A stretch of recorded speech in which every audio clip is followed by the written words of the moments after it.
Yes, halo. Balik lagi bersama gue Stefanus di video selanjutnya. Nah, di video kali ini gue ingin sharing satu ilmu rahasia. Satu ilmu rahasia yang dijamin ketika lo implementasi ini bisa merubah kehidupan lo. Dan ketika lo terapkan, baik itu dalam pekerjaan maupun bisnis sampai ke dalam dunia relasi lo, ini dijamin ketika lo implementasi dengan baik akan merubah kehidupan lo drastis 180 derajat.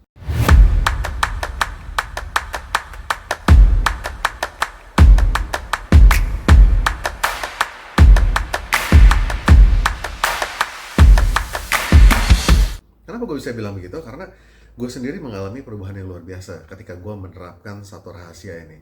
Rahasia ini gue udah terapkan mungkin sekitar 14 tahun kurang lebih. Nah, rahasia ini gue dapet ketika pertama kali gue dulu belajar ya. Gue orangnya yang suka banget belajar, terus pengen improve diri sendiri, pengen untuk jadi lebih baik terus. Nah, sekitar 14 tahun yang lalu, gue itu belajar yang namanya NLP. Apa itu NLP? Neuro Linguistic Programming. Nah, nanti mungkin di video terpisah gue akan jelaskan seperti apa sih NLP dan bagaimana cara kerjanya dan bagaimana dia mempengaruhi kehidupan gue sampai hari ini. Jadi di dalam NLP itu ada, buat gue, ada satu ilmu yang bahasanya mereka itu presuposisi atau asumsi yang gue jadikan itu filter di dalam otak gue. Jadi itu adalah filter yang membuat setiap informasi yang keluar masuk di dalam pikiran gue diproses menjadi lebih baik. Jadi ketika kita di dunia ini kan ada banyak banget nih dalam keseharian kita informasi yang masuk ke dalam pikiran kita, baik itu dari dunia eksternal yang sekitar kita ataupun dari informasi digital. Nah, setiap informasi yang masuk ke dalam pikiran kita akan difilter dan diolah di otak kita, sehingga nanti setelah melalui proses tersebut akan keluar satu outcome. Outcome-nya biasanya di dalam diri kita adalah belief ataupun kebiasaan yang akan kita lakukan berulang kali dan seterusnya. Nah, satu rahasia ini benar-benar merubah kehidupan gue. Ya mungkin dulu gue sempat jadi orang yang emosional, kemudian gue juga sempat jadi orang yang nggak mau dengerin orang lain. Gue juga orang yang mungkin sempat ada di titik gue orang yang keras kepala. Nah, dengan hal-hal ini banyak banget merubah kehidupan gue. Dan sebenarnya ketika gue sudah mengetahui ilmu ini, ketika gue balik lagi ke dulu gue bisnis sendiri, gue kembali flashback ingat kenapa sih gue dulu sempat gagal sedikit di bisnis gue itu. Andaikan gue udah tahu istilahnya apa ya, ilmu ini, pasti bisnis gue semakin besar dan semakin maju. Nah, apa sih sebenarnya rahasia itu?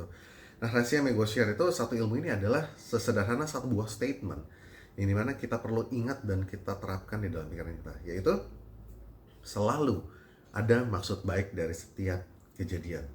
Maksudnya gimana? Untuk ngejelasinnya paling gampang, gue kasih contoh ya. Nah, ini contoh yang gue ingat banget, gue pelajarin waktu awal banget dulu belajar NLP, dan ini yang benar-benar berubah kehidupan gue. Contohnya sederhana. Jika ada seorang ibu yang mencuri susu untuk anaknya karena anaknya kelaparan, dan kondisinya adalah si ibu ini nggak punya uang. Pertanyaannya, benar atau salah yang dilakukan sama ibu ini? Sebagian besar dari kita pasti mikir, ya namanya mencuri udah pasti salah, ya kan? Dan kebanyakan orang ketika ada satu kejadian, mereka langsung fokusnya sama hasil akhirnya. Hasil akhirnya adalah apa? Ya pokoknya dia nyuri. Yang namanya nyuri salah. Dan orang akan menjudge atau dia akan menghukumi orang itu dengan bilang, ya udah, ini orang salah. Pokoknya salah. Why? Karena dia nyuri. Nah, jika kita sudah implementasi, dari setiap kejadian selalu ada maksud baiknya. Kita tidak bisa langsung menjudge. Memang kalau kita lihat dari angle yang tadi, ibu ini salah karena judulnya, title-nya adalah mencuri. Tapi kita lihat dulu, maksud dari ibu ini itu apa? Why ibu ini sampai mencuri? Jadi kalau kita lihat, tadi kan udah ada sekilas ya clue-nya. Jadi si ibu ini mencuri karena anaknya kelaparan, tetapi dia nggak punya uang. Nah, pertanyaannya, maksudnya baik atau tidak? Kalau kita lihat, maksudnya baik. Kenapa? Karena itu naluri seorang ibu. Seorang ibu ketika ngelihat anaknya belum bisa makan, istilahnya ya kelaparan, mungkin sakit atau apa, dia akan melakukan apapun itu untuk supaya anaknya bisa makan, supaya anaknya bisa sembuh, supaya anaknya bisa sehat. Jadi kalau kita lihat, maksudnya baik. Kenapa? Karena si ibunya itu sayang sama anaknya dan anaknya kelaparan, dan dia melakukan itu benar-benar terpaksa karena memang nggak punya uang dan anaknya kelaparan. Kalau sampai anaknya nggak makan, ya mungkin dia berpikir nanti anaknya sakit atau anaknya meninggal or something, dan dia tidak mau melakukan hal itu, dan dia tidak mau hal itu terjadi juga kepada anaknya. Jadi kalau kita lihat, maksudnya baik, tetapi yang kita permasalahan adalah caranya yang salah. Jadi kalau kita lihat dari kejadian ini, seperti yang gue bilang tadi, selalu ada maksud baik dari setiap kejadian. Jadi kejadian yang tadi gue ceritakan itu sebenarnya kan kejadian yang buruk. Tapi kalau kita lihat maksudnya adalah baik, walaupun caranya yang salah. Begitu juga dengan hal-hal yang terjadi dalam kehidupan ini, gitu ya.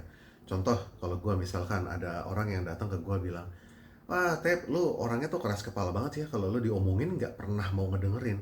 Inilah yang bikin kita tuh kejadian gini terus nih, kita kalah terus. Misalkan, ambil contoh, misalkan itu rekan basket gue dulu waktu gue lagi basket bilang, "Lu sih ketika dibilangin sama gue nggak pernah mau dengerin, ketika pelatih nggak dengerin, lu nggak mau dengerin." Oh, kalau kita sebagai manusia umumnya biasanya sering kali kita merasa kita tuh paling benar. Sering kali kita ngerasa kita nggak mau disalahin. Sehingga yang kita lakukan adalah kita resist dan kita mau cobanya ngelawan. Tanpa kita ngelihat lebih dalam, kita membreakdown maksud dari orang itu ngomong hal tersebut itu apa. Andaikan kalau kita melihat dulu maksud baiknya, gitu kan. Kalau ngelihat dari contoh tadi, andaikan Stefanus ini melihat maksud baiknya, gue akan melihat, kenapa teman gue tiba-tiba ngomong gini. Maksudnya adalah kenapa? Karena dia pengen kita menang. Karena dia pengen kita gak kalah lagi. Hal itu terjadi itu karena gue yang mungkin mainnya egois, mainnya juga gak mau dengerin pelatih.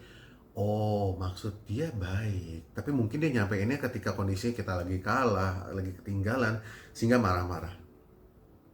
Jadi jika gue sudah memahami ilmu yang namanya selalu ada maksud baik dari setiap kejadian, ketika gue mendengar tersebut yang terjadi, gue tidak marah, gue tidak ngelawan dia, tetapi yang gue lakukan adalah oke, gue tahu maksudnya dia adalah karena dia pengen kita menang, tapi mungkin caranya salah karena ya mungkin dia sedang emosi, sedang kesel, dan lingkungan saat itu sedang dalam game yang sedang ketat dan lain-lain.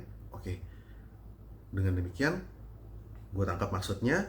Karena maksudnya baik, ya udah, gue dengarkan, gue rubah, sehingga mungkin gamenya akan berubah dan mungkin aja bisa menang.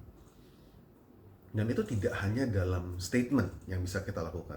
Jadi penerapan maksud baik dari setiap kejadian itu tidak hanya dalam statement ketika kita berhubungan atau berhadapan dengan orang lain, tetapi hal itu bisa kita terapkan juga dengan setiap kejadian yang kita alamin di dalam kehidupan ini.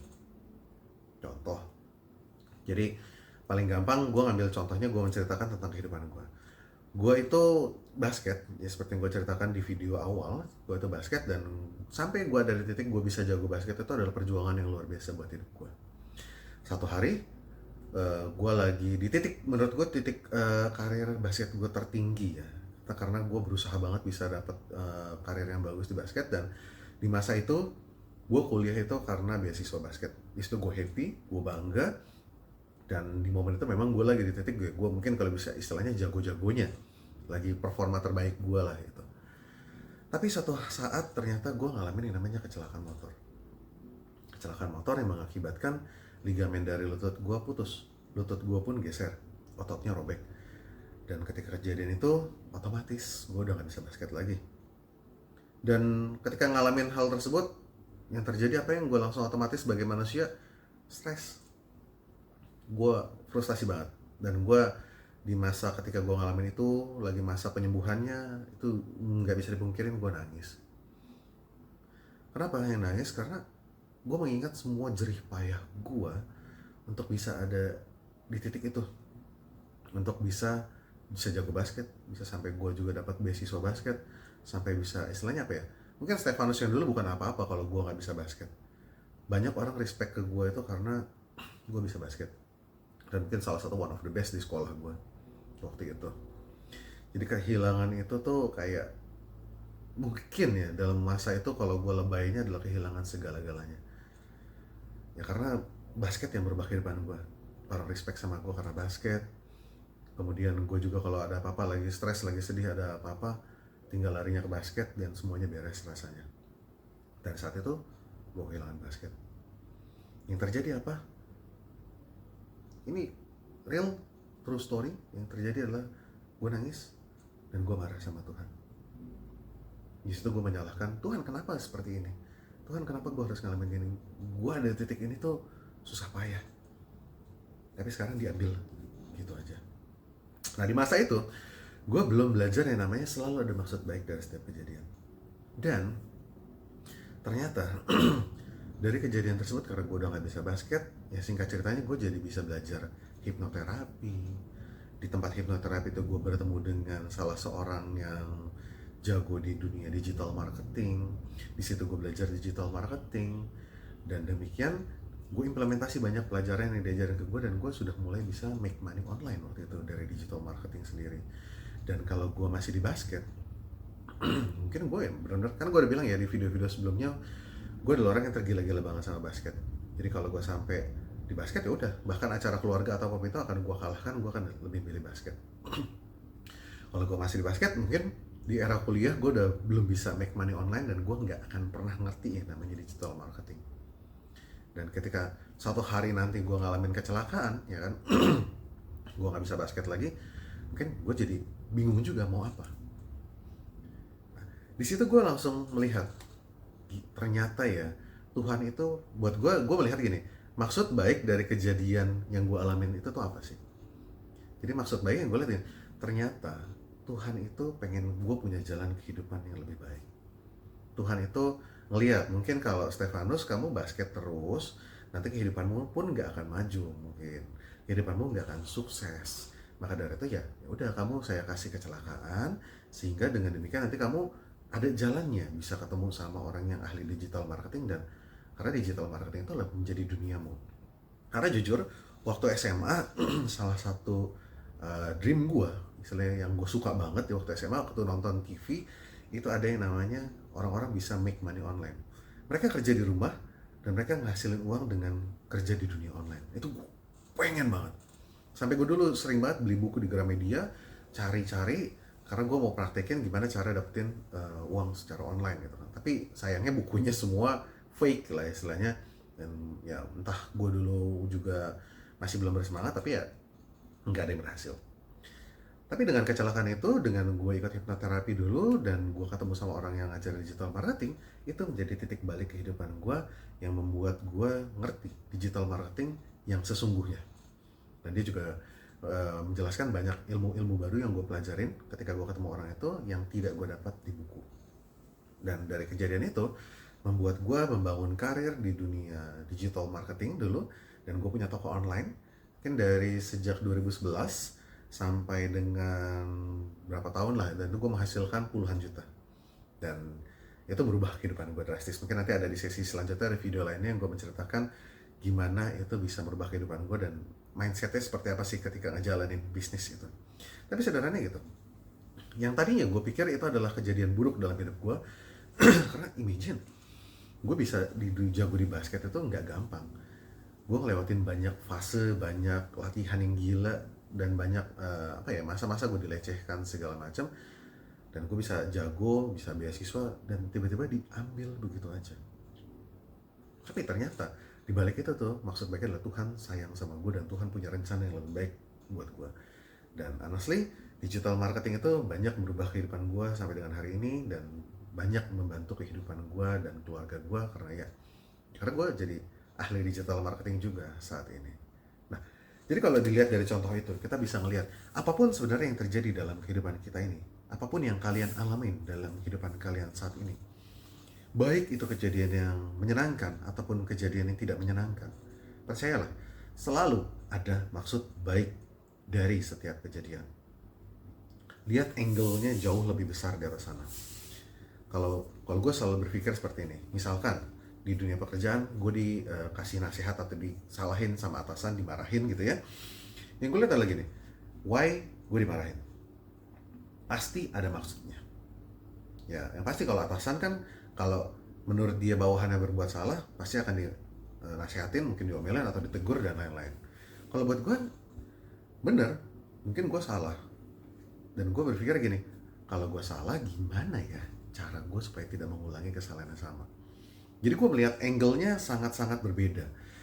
Jadi dari kejadian itu gue ngeliat maksudnya apa? Oh, maksudnya karena atasan gue pengen gue jadi lebih baik.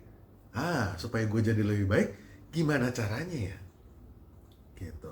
Tapi kalau kita nggak melihat angle-nya maksudnya apa, ya kita pasti otomatis akan marah, akan kesel ya. Udah pastilah kerja kita makin nggak bagus, performa kita pun semakin menurun dan lain-lain. Jadi apapun dalam kehidupan kita ini, mau nanti kalian dalam relasi, misalkan kalian pacaran gagal sama pasangan kalian, ya lihat aja, kenapa ya gagal? Kenapa ya? Misalkan kalian diputusin gitu ya, kenapa ya gue diputusin? Oke. Dari kejadian gue diputusin ini maksud baiknya apa ya? Oh, mungkin gue diputusin ya memang karena gue waktu itu orangnya overthinking. Jadi gue sedikit-sedikit curigaan, gue sedikit-sedikit cemburuan. Jadi dengan kejadian ini gue tuh pengen diingatkan kalau yang namanya cemburuan, kalau yang namanya overthinking itu kurang baik. Kalau gue begitu terus, nanti ya akan kejadian gini lagi. Jadi kita lihat sisi baiknya, maksud baik dari kejadian itu buat kita itu apa. Sehingga apapun dan seburuk apapun kejadian dalam hidup kita, sebenarnya ada maksud baiknya dan itu bermanfaat buat hidup kita, sehingga kita bisa lebih maju dan lebih berhasil, sehingga kita pun tidak mengulangi kesalahan yang sama lagi. Ya. Jadi kalau kalian mengimplementasikan ini, mau di dalam dunia pekerjaan, hingga di dalam bisnis kalian, hingga di dunia hubungan kalian dengan siapapun, ini akan bisa sangat membantu kalian untuk jadi berhasil. Kenapa? Ya udah, paling gampang karena ketika kalian mengalami sesuatu yang buruk, kalian bisa tahu maksud baik dari kejadiannya apa, kalau istilahnya hikmahnya apa sih dari kejadian ini, dan kalian memperbaikinya supaya kedepannya tidak terulangi lagi. Dan nilai plus lainnya adalah kalian jadi tidak emosi. Mungkin kadang-kadang sedih, mungkin kadang-kadang marah, tetapi dengan kalian mengetahui maksud baik dari kejadian tersebut, membuat kalian jadi lebih, kalau bahasa mungkin Jawa ya, nerimo, jadi lebih nerima lah, paling gampangnya, nerima kejadian tersebut, dan juga bisa membantu kalian menjadi seseorang dan sosok individu yang lebih baik. Oke?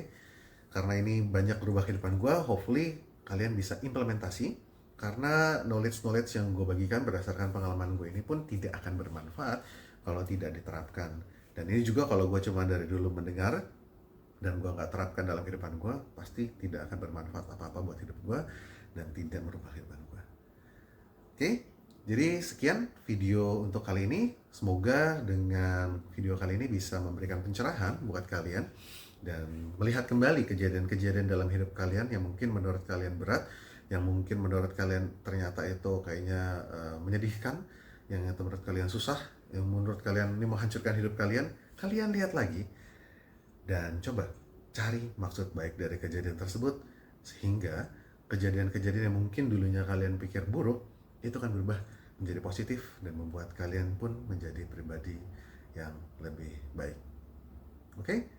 Sampai ketemu di video selanjutnya. Jika ada yang ingin di request di video selanjutnya, bisa taruh di komentar, dan sampai ketemu di video selanjutnya.